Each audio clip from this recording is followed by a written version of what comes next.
Tyson, talking about abortion. So I'll admit right off the bat, everyone already hates libertarians, and then this is probably the most divisive argument within the Libertarian Party. So I don't know what their take is going to be. They're generally left-wing, but they also are pretty critical of a lot of left-wing creators, and so usually the way their videos go are from like a left perspective, but also a less crazy left perspective.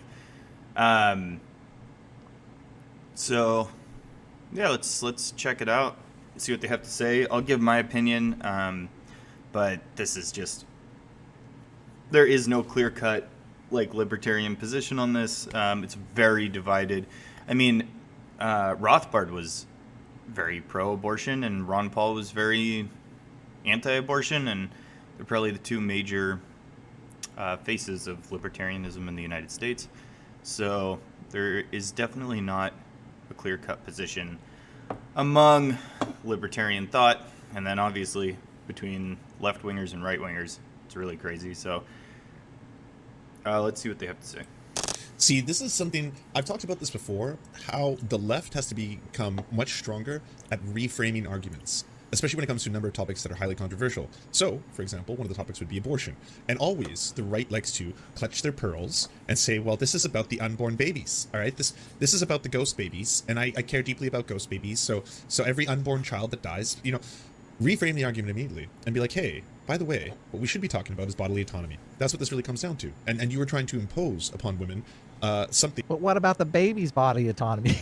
Bodily autonomy. So, well, I have two things to say about this. Well, you brought up a third thing, which is a great point, too.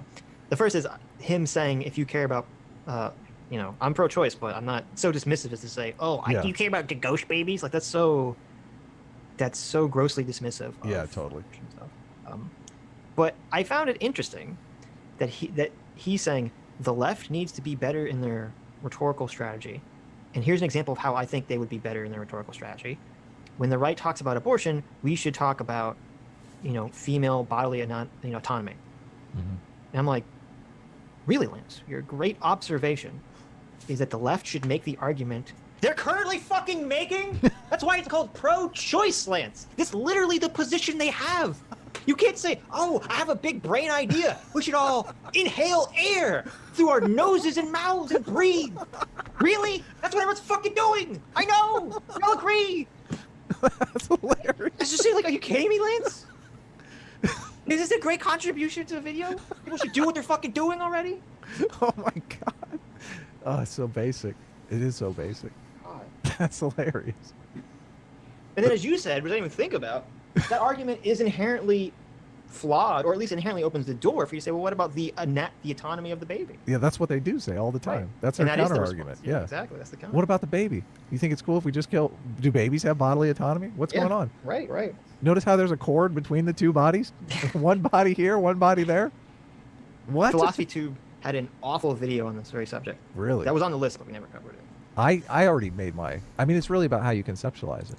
So far, I agree with everything they're saying. This argument always is just stupid because, you know, the left will always say people should be free to do what they want with their own bodies. The government shouldn't control what people do with their bodies. And then the right will say, well, the government has a duty to protect life, and that includes the life of the child. And obviously, you can't kill your 3-year-old. That's a violation of their bodily autonomy, and we legally force people to, you know, use their bodies to care for their children. We have child neglect laws. So what about the body of the baby? And I mean, it's exactly what they're saying, but the conversation almost never gets beyond this. A lot of left-wing, I mean, especially Twitter. I know Twitter isn't representative of real people, but man, on Twitter, these women, these people who are like, the government shouldn't force you to give birth to carry a baby. It's like, well, the argument isn't whether the government should force you to carry a baby, right? If we had like birthing houses, we were saying like the population is too low, birth rates are too low, So we're going to kidnap women, arrest them, and forcefully inseminate them because we need more babies. Then that argument would make sense. That's not the argument. It's the stupidest argument. It's never going to get anywhere with anybody. No pro-life person is going to be like, oh, yeah, that makes sense. The government shouldn't force you to give birth. They're going to say, you make the choice who you have sex with and, you know, using protection or whatever. So this argument about the government forcing people to carry a child is just, it's not a good one. It's not effective. It's not rhetorically effective at all. It's only going to work with people who already agree with your position.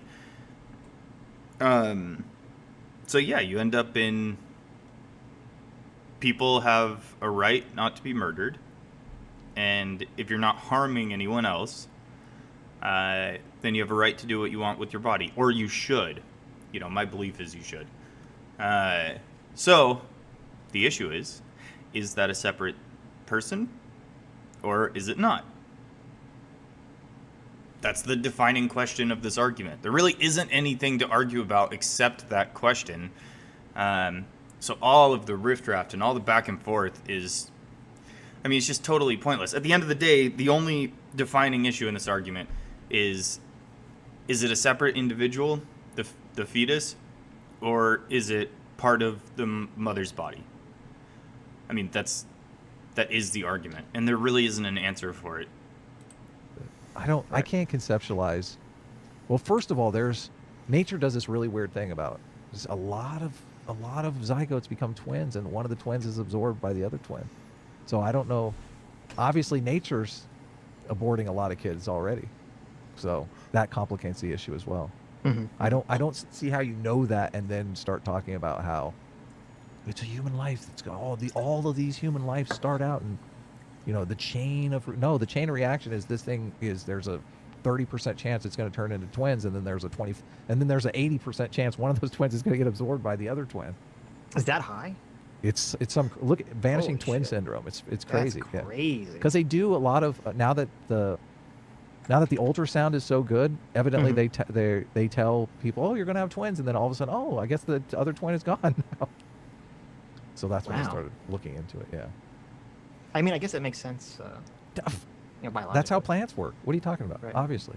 Why do you think most litters have a runt, which man, nature's brutal because the nature runt, is brutal. The runt is if it's a good year, you know, lots of resources, the runt's going to live. If it's a bad. Okay, this is a really weird sidebar for these guys because this isn't applicable anywhere else. So we don't appeal to nature like this. Like, yeah, nature's brutal in terms of, you know, offspring dying. But, you know, in lion packs, when a new alpha takes over the pack, the first thing he does is kill all of the baby lions that came from the previous alpha. So, yeah, like, nature's brutal. But that's not an argument that if you become a stepdad, you should be allowed to kill your new wife's kids. Like, this seems bizarrely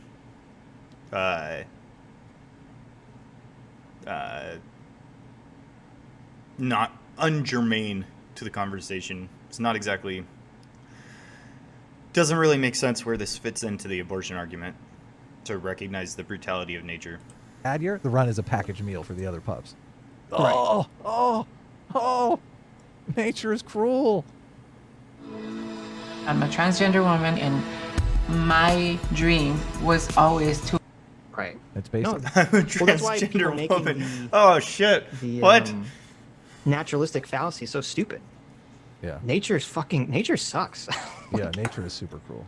Nature produced a parasite that goes into a mouse's brain that makes it sexually aroused by cat pee, so that the mouse will go up and dance on the cat, so the cat eats it. Yes. And then shits the parasite out because the parasite, for some bizarre reason, breeds only in cat fecal. How did that thing evolve? That's so. That's like, bizarre. I know. That's like, first of all, you're like, how did that evolve? That's such a bizarre, specific chain of events. But Yeah. that's the point. Like, nature is fucking horrible. Like, you watch animals eat other animals alive.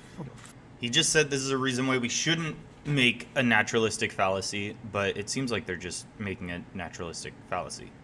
Like, yeah, I just thought I'd point that out. I don't really get it. Fuck, the I animals know, are screaming I and know. shit. Like the way so many animals kill other animals will just swallow them whole. And you're like, oh, animal, how long is an animal alive in the stomach of some animal? Yeah. Like it's just horrible. Like that's why these naturalistic fallacies are always so stupid. This is the reframing never works because this is the root of the abortion debate. It's how you conceptualize it. If you conceptualize the fetus as a baby, you're never going to change anyone's mind on that. Not in Right. a million years. Right. You should respect their feelings though. You should respect that. That's the way that they conceptualize it. I don't think making fun of the ghost babies. I don't even know what the ghost babies thing is, but I'm assuming they're talking about the spirits of the unborn babies. Which, Yes, that's what he's dismissing. If they're- the concern about a baby dying. is if what you've had any friends or family that's gone through a miscarriage, dude, it can be brutalizing for women. My God. definitely. Yeah. So I don't think you should disrespect that kind of stuff. It's just a ghost baby. It's a tough decision. Yeah. I'm fully against this. Like, make a movie about my abortion. That's Ghost baby. I'm just a fucking ghost baby. Adam. if you're making like an abortion movie to trigger the conservatives, you're a fucking piece of shit. Like, that's Right. just like piece of shit territory. And trans men as well, something of which they are going to have forced births at the hand of the state. You're trying to enforce them against their will to have to do something that they don't want to do. Sure. Hold on a second here. Nobody forced me to get in the sack and get pregnant, right? Right, but no, but it's I mean, that's a legitimate position. It's like, well, wait, so the state is going to force people to do something with their body, and that's why the abortion issue is a Complicated issue. Yeah. complicated problem. Yes. Well, I mean, if you're talking like you're Hold on. The state isn't forcing you to do anything with your body. The state is banning you from committing violence against the fetus's body if it's a separate body. Like, once again, they're not forcing you to do anything. You can choose not to get pregnant. You can choose not to have sex.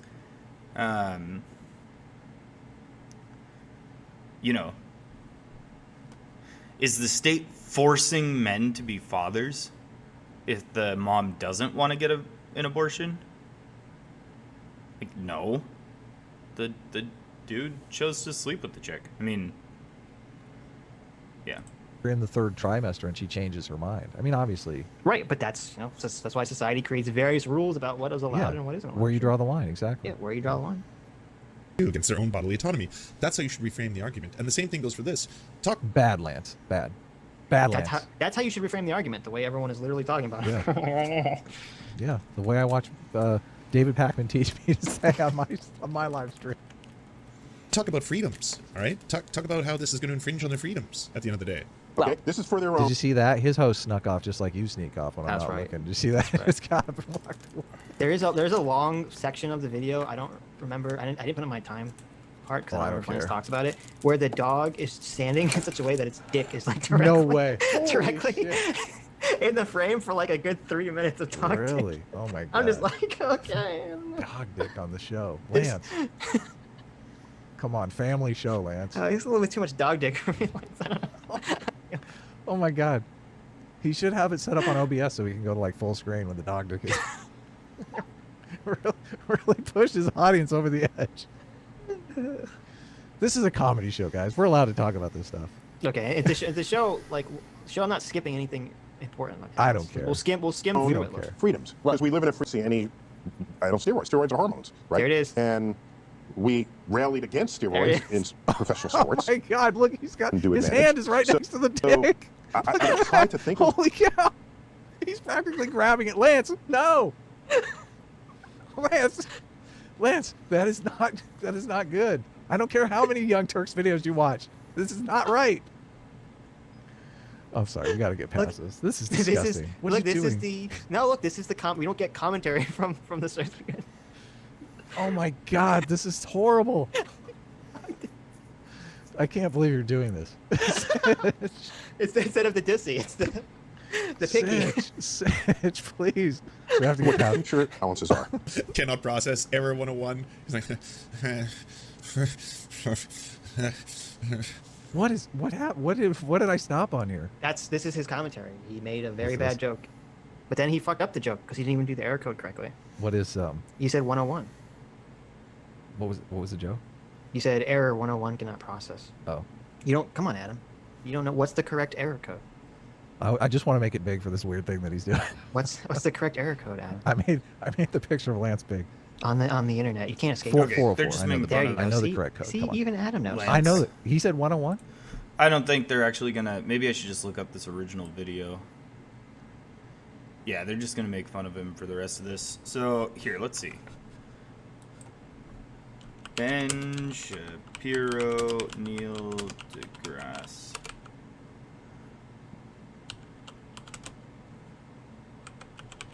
Abortion.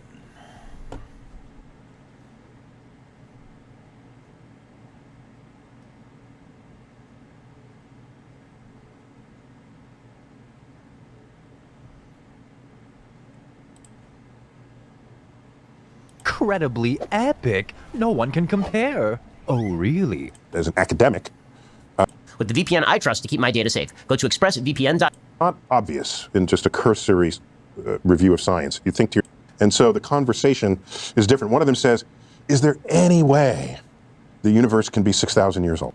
That has value. And the is and the ought question, I don't have a problem with that as a starting place, but generally people who come at it from an is and an ought, in other words, science can tell you what is true, but it could be virtual. It doesn't have to have geographic boundaries. A religious background, but they just want to find out what science, where science comes from. And just, and when he clearly had other things he needed to worry about in 1863, there he signed the National Academy of Sciences core in this section of Greenland. Well, I looked at an ice core in Antarctica. It's the limit. Well, if an asteroid were to hit the Earth, we'd all be dead. But yes, no, but it's, if you want to ask, how bad could it get? That's how bad.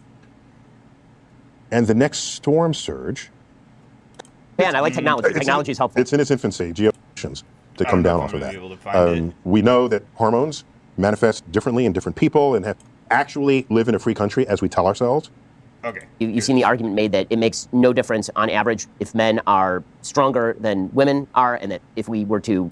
Anemometer, but the anemometer is itself a turbine, right? So it's sucking energy from the cyclonic motion of the hurricane, and you use that to drive the energy needs of the city that it might otherwise destroy. You should propose that to President Trump. I mean, he's going to nuke a hurricane. This sounds better than that. So that's it. So moving on from climate change, which is an area, as I said, where some people on the right are not particularly interested, to areas where it seems like the left is militating against the advent of science. One of those areas is the area of transgenderism, where the argument made. Seriously, there's no chance. No one. I have no transgender letters. It's true. It's true. It was just nothing missing. in the book. Yeah, I know. So no. we've strayed now far from the topic of your book. But since I have you here and you're a science person who knows science, I'm going to ask you to science for me a little bit. Sure. But when it comes to transgenderism, the argument that is typically made by gender theorists is that gender is entirely separate from sex. You've seen the argument made that it makes no difference on average if men are stronger than women are, and that if we were to allow transgender women to compete with non-transgender women, then this would somehow not disadvantage biological women. And this seems to me absolutely ascientific, that if we're actually going to have a discussion about gender and sex, that should be based in data, which suggests that mammals are in fact binary in terms of their sex, unless you have intersex birth defects typically, or genetic defects. I'm happy to opine on this. This only matters because today we segregate nearly all sports by gender. Otherwise, why do you even give a shit? What someone identifies with. So we live in a free country, and with consenting adults and people free expression of who and what they are. Man, on adult level, I agree with you. I think it does matter what you teach That's what children. I'm saying. And so there's the matrix of what you are biologically, how you express yourself, who you choose as a sexual partner. If we actually live in a free country as we tell ourselves, people's freedom to behave in any of those ways should not concern you at all. Nor are they requiring that you behave that way. Okay? Well, this is for their own freedoms, because we live in a free country. Now, what is unresolved here is, what do you do with sports? It's unresolved. And I follow that closely, and I don't see any meaningful solutions to come down off of that. We know that hormones manifest differently in different people, and there's the whole thing with steroids. Steroids are hormones, right? And we rallied against steroids in professional sports because it gives you an undue advantage. So I've tried to think of what the future of sports would be in the world of a gender spectrum. And it may be, you don't specify whether it's a male or female sport. You just take measurements of what your hormonal balances are. And so you compete based on your this is thought I had. I mean, I don't know. I don't know where it's going to land. The but WNBA won't be in business for very long if that's the case. it would just be you'd have to find some way to compete people against each other if you still care that sports is an interesting activity. I guess the area where it does come up in a non-sports area. Yeah, tell me. I don't know. So it would be, you talk in your book about the education of children and teaching children about science. And right now, children are being taught about the quote-unquote gender spectrum, which is not scientifically based. That is a theory-based idea. No, wait, hold on. People express themselves on a spectrum. So you learn that. That's a social point, not a scientific point. It's meaning we express ourselves hold on. based in different languages. Is that something you teach in science class, or is that something that you teach when you're teaching language? So whether the fact that people want to express themselves on a spectrum, on a gender spectrum, whether that fact is something you want to put in a sociology class or in a science class.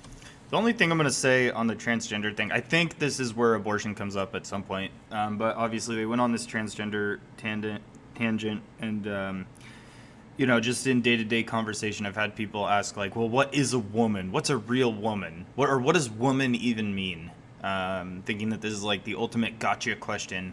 But it's literally like you have humans, which mono means hand in Latin, I think. It's like things with hands. So you have humans, you have men. Man is humans. And then obviously you prefix some of those humans with womb because some of the humans have wombs. So the binary is whether or not you have a womb. And the distinction is most important for reproduction, obviously. Who can you reproduce with? Well, you have some humans without wombs. You have some humans with wombs. And you need one and another to create new humans. So I don't really know. I don't care what people choose to do. If you're an adult and you want to, you quote unquote change genders or whatever, I don't think it matters. I don't think anyone should tell them they can't or anything like that. But in terms of, I think a lot of this argument is in terms of semantics. I don't think people are actually arguing about, because all the most left-wing pro-trans person, if you ask them do transgender women have wombs, they're gonna say, well, no, of course not, because they're biologically male, right? So everyone recognizes that. It's not like we're really in fundamentally different realities. We're just defining words differently. So if everyone decides to move away from where these words actually come from, if we want woman not to mean mankind that has wombs, then whatever, languages do change, but that's an argument to change how we use language, and should be expressed as such. Because in essence, from my understanding of it, the idea is we want to change what we mean by man and woman to what traditionally masculine and feminine meant in terms of how you identify, how you express yourself to the broader society. And so if that's what we want to do, then that's what we want to do. But we should say, hey, we want man and woman to mean masculine and feminine. That'd be a much easier argument to make. And in terms of changing language, you really can't do that from the top down. You can't have an edict that we're going to change how we use certain words. That's a cultural thing where you have to convince people to. Language is a very bottom-up thing.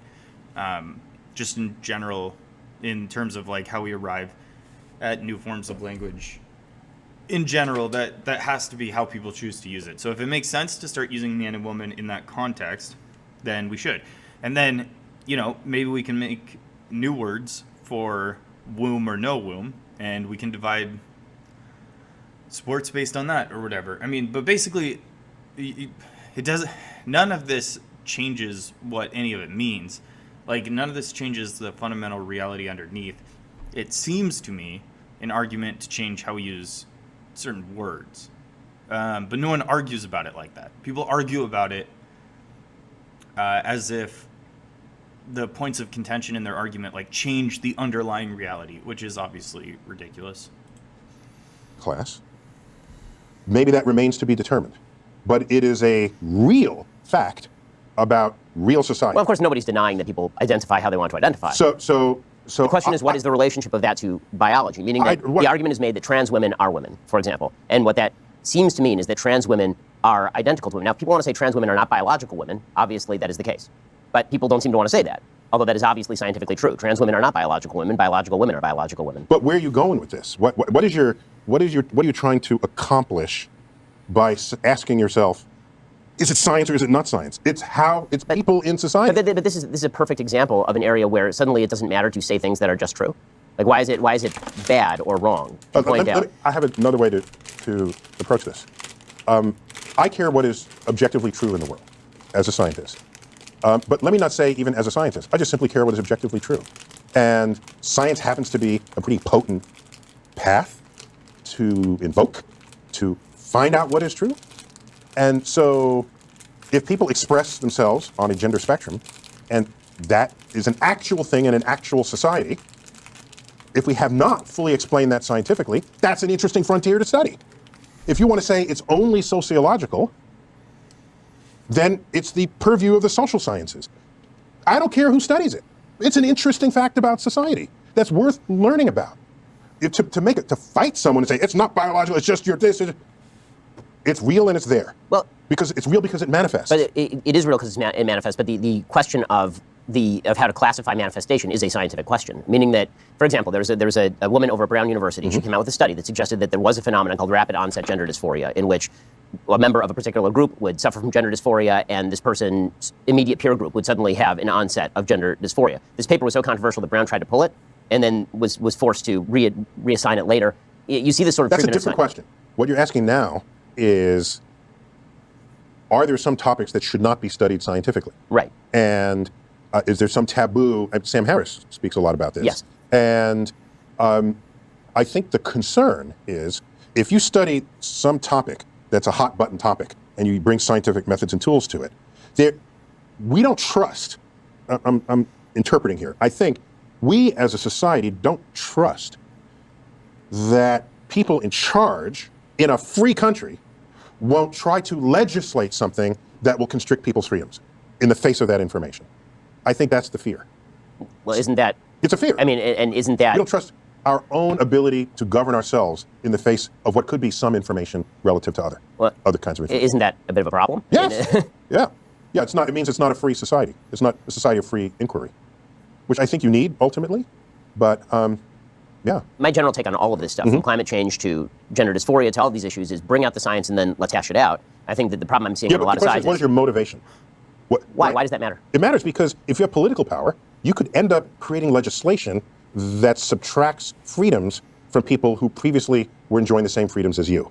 The history of that exercise make a better argument. Doesn't end well. But the history of which exercise? Bring out all the science and let's hash it out? I'm saying if you bring out all the science and the politicians hash it out, the history of that exercise is a recipe for disaster if it involves discoveries that put people's freedom as defined in our Constitution at risk. But now you're arguing for limitations on areas of particular study. No, I'm arguing on we need a way to shield, we need a way to protect people's freedoms in the face of whatever gets discovered scientifically. So I agree. I agree. I think that's what the Constitution is for, is to guard rights from... But we're always fighting people who want rights are always fighting others who are saying they don't get the rights from the Constitution. This is a daily challenge on the progressive left. It is a daily challenge, right? Here's an example. I forgot how I ended up getting this phone call. It was some magazine that serves the gay community. And I remember why, because they wanted my opinion on, they wanted my opinion about whether being gay was biological or mental. Right, there's that new study that came out, this vast study. Or psychological. Right, okay? Right. And I said, I don't care which it is. Find out what it is, fine. But the answer to that question should have no consequence on legislations or laws. Because, for example, suppose it said it's purely biological, okay? Then you say, oh, that explains it. Suppose it says it's purely psychological.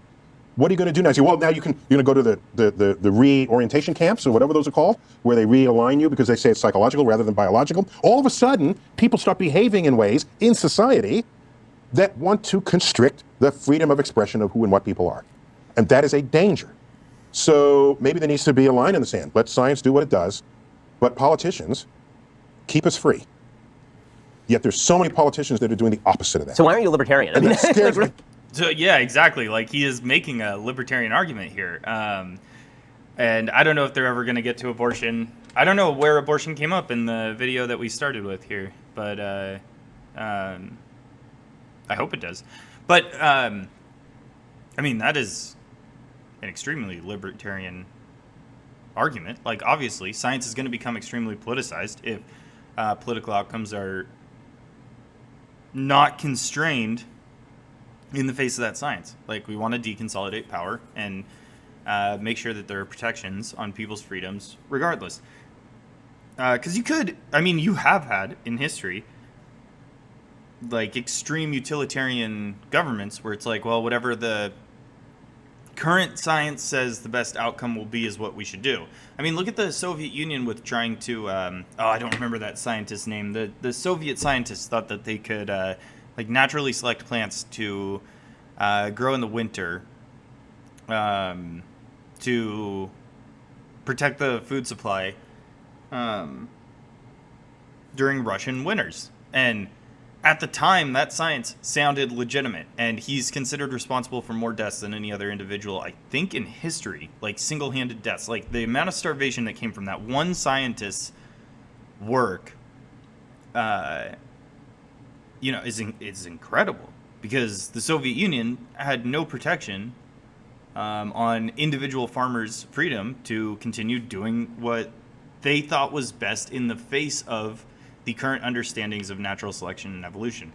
And their current understandings of natural selection and evolution turned out to be fundamentally wrong and disastrously wrong for people not starving to death. To some extent, I'm on Neil deGrasse Tyson's side with this. So yeah. I'm a libertarian. Come over here. Just Okay. the line is right here. I'm a Just join me over here. There you go. Come here. I've read a lot about libertarianism. There's some fascinating strong points within it, but I would say that I have too much of me wants to help others to possibly cross over the line to libertarian. Libertarian, I got mine, you get yours, that's your problem. I'm paraphrasing, of course. But my father was active in the civil rights movement. My mother went back to school when we were empty nest, and she became a gerontologist. These are two fields that are deeply concerned with the health and well-being of fellow members of our society. I grew up in that. I'm their kid, the astrophysicist. So I grew up in that, but my feet were grounded. And in fact, how do you like this pivot? You ready? In fact, I wrote a letter to my parents for their 30th wedding anniversary where I thanked them for keeping me grounded. And I reproduced that letter. Oh, yeah, no, it's beautiful. The book really is fantastic. Yeah. I'm not just saying that. It really is a beautiful book. So if you read that, you will know I could never be full-up libertarian. See, okay, so just because my fans will murder me if I don't just point out, libertarians don't actually just want people to starve in the streets. Really? We are big believers. You do want to feed people. Yes, social fabric, very important. Taking care of people, giving charity, very, very important. Okay, Right. So final scientific question for you, obviously. Okay, Ben Shapiro is not a libertarian. The fact that he just lumped himself in there really bothers me. He is not a libertarian at all. Ask Ben Shapiro about military spending. Ask Ben Shapiro about the size or strength of the federal government. Especially the executive branch. Ask Ben Shapiro about the NSA and spying on Americans. Ask Ben Shapiro about, the CIA and the amount of power they have. Ask Ben Shapiro about American military presence. Ask Ben Shapiro about any issue. Like, what does he have that's libertarian? Like, he came to the side that we should get government out of marriage. Good job. Good job, Shapiro. No, he absolutely has no right to lump himself into that category. That is absolutely insane. We're doing hot buttons here, so we can get, we have to make sure that our click count is high, obviously. I mean, how else are we going to write a headline here and sell your book? So let's talk about abortion for a second. So when it comes to the scientific study of fetal development, there are people who are militating against, for example, the use of ultrasound techniques in pregnancy clinics. So Planned Parenthood famously objects to people using or government-funded 3D ultrasound before an abortion. And their suggestion is that this is a violation of the freedom of women. Now, on an abortion level, what pro-lifers say is the science is fairly clear that the inception of life happens at conception. And then there's fetal development all the way continuously from point A basically to death. And so the attempts to draw particular lines, you can create fetal development until birth. Fetal development, and then you continue to develop as a human until you die. Right, but it's not fetal. Right, correct. Fair enough. So the question becomes on the abortion case: how much of that do you think is values driven, and how much of that that debate do you think is scientifically driven? So, I think we would all welcome a world where abortions are not necessary, and so everyone's focusing on abortion and not focusing on contraception, for example, and that, to me, that's an imbalanced. I totally agree with this. And you also know there are people who are anti-abortion and anti-contraception. And I don't think the history of our understanding of what it is to be human can ever be reconciled with that fact, all right? Sex is fundamental to sexual reproducing animals. Sex predates humans by 500 million years. So it's to try to legislate people to not have sex may be simply unrealistic. So you want laws that reflect what is possible rather than to force what may be impossible, culturally impossible. So if you want to have the abortion debate, I would ask how many people who are anti-abortion and are not simultaneously deeply religious, right? So if there's a strong religious component of those who want to ban abortion, that's an interesting fact about the demographics of what's going on out there. And so that's one interesting fact. If you're concerned about what is alive, or what constitutes a human life, because that really is the question. What constitutes a human life? Because obviously, if it's just what's alive, then save the flies, right? Yeah, or sperm is alive. Right. It swims. Right. It swims with a mission, right? So somebody has to say, okay, I care when it's a human life. All right. So now we have to, what makes it human? Is it just genetically human, or do you need a certain minimum neuron count to judge? Well, now it is.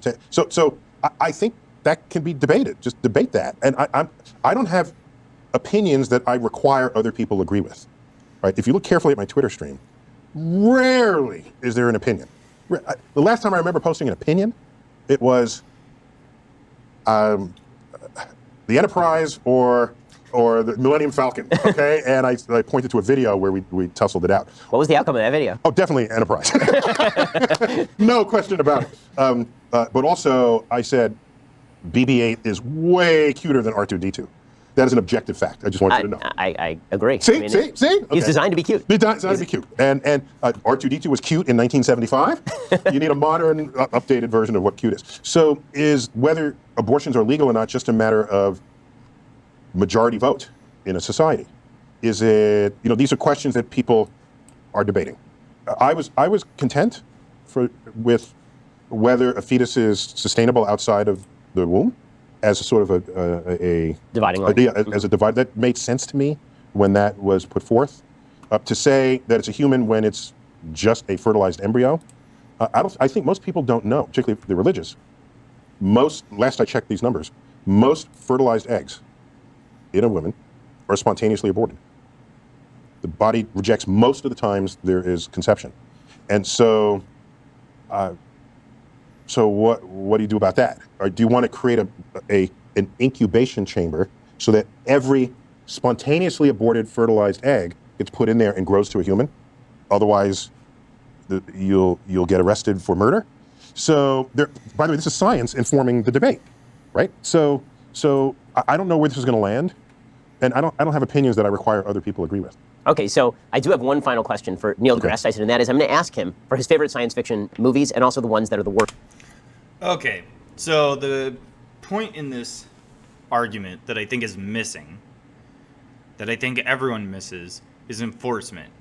The practicality of enforcement. So I think that, I think that human life does start at conception. I don't think there's an arbitrary line you can draw at any point in fetal development where the fetus is not a human. So, morally or ethically, I think caring for the fetus falls very much in the same vein as caring for a child once they're born. The problem, and the distinction I'll draw from pro-life people, is that I don't think there's any possible way to enforce an anti-abortion stance when it comes to the abortion via medication that happens in the first trimester. Like, we've seen the absolute failure of the war on drugs. We know that the government isn't capable of keeping drugs out of our prisons even. So if you try to outlaw first trimester abortions where it's not yet surgical, where it's the abortion pill, all you're going to do is create a black market for the abortion pill. And if you try to enforce first trimester abortions against the mothers that choose to go get the abortions, well, all you're opening up the doors for when it's, pharmaceutically induced abortion is investigating miscarriages. Like, at that point, you're going to be going in trying to figure out if this woman bought and took a certain kind of medication to induce the miscarriage, which I think would just be an absolute hellish 1984 world. So my middle ground for this that I think is fair is that I don't think the federal government has any business in any of it, like murder in general and manslaughter. Those are all state crimes.